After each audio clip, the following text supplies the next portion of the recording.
So another idea that Gamble and Yang had to do with stress patterns, and they said, kids are very sensitive to properties of their native language stress patterns really early on. In fact, we've previously seen that kids can, at 9 months, and sometimes 7 months, figure out stress pattern-based cues.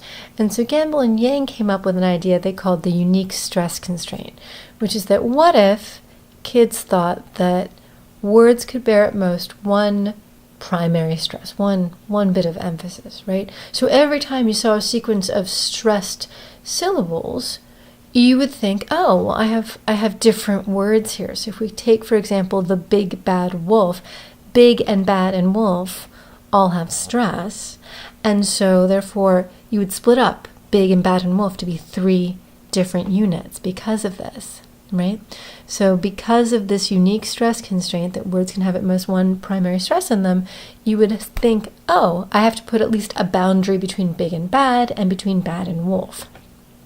Now, the unique stress constraint, or USC for short, could be used in combination with other cues like transitional probability to really help you out. So, for example, let's take this sequence, Who's Afraid of the Big Bad Wolf, which has a number of stressed syllables, but notably has those 3 at the end that are stressed. You get these boundaries for free between big and bad and wolf from the unique stress constraint, because you have these stresses next to each other, so they must be in different words.